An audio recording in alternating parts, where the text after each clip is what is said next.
Now, this week's Look at Landscaping with your WSAZ lawn and landscape expert. Hi, I'm Alex Brown with Brown Landscape Management, here with my lead technician, Michael Payne, and today we're going to talk to you about fertilizer. We know some of our viewers like to do the fertilization themselves, so when they're doing that, what are the numbers on the bag mean, and what are they looking for? Yes, there's 3 numbers on the bag, and that first set of numbers is the nitrogen percentages. Right. Nitrogen is great to help things grow quickly. It's great for your leafy plants, like your vegetables. Great. Helps to develop the stem, right? Yeah, absolutely. One thing is you want to be careful and check the weather. High nitrogen it's going to make it grow and grow quick.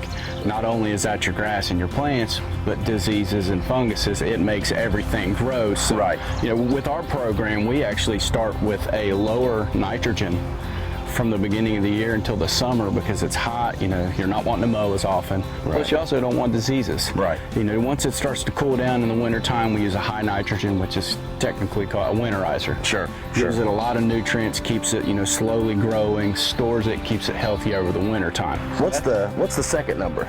The second number in most fertilizers that you see will say 0, and that is actually your phosphorus. Okay.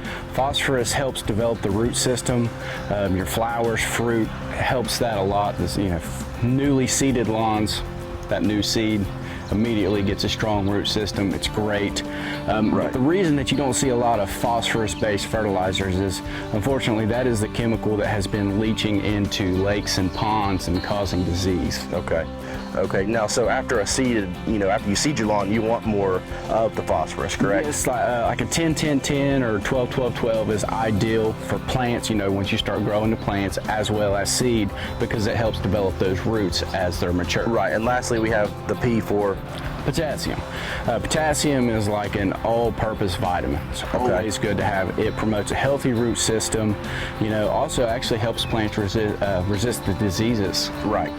So a high potassium number is better, say, when we're getting these hot days, cool nights. Yes. Higher potassium from usually midsummer to the fall is ideal.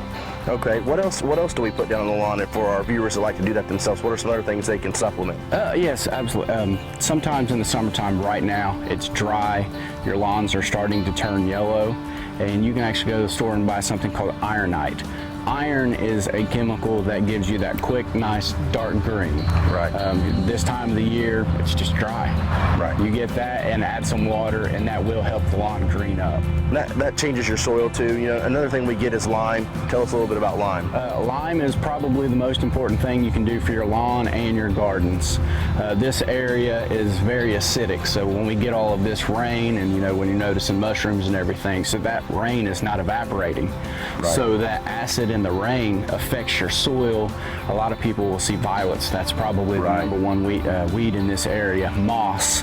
And so what that lime does is it helps raise your pH levels and get the acid out of the soil, and then makes your lawn over. Right. You almost can't put too much lime down on a lawn. I do mine 4 times a year, and I put it down at about 100 pounds per 1,000 square feet. Right. Yeah, like I said, you almost can't use enough of it for the clay soil and you can't burn your lawn. You can put as much as you want, and it's only going to help. Right.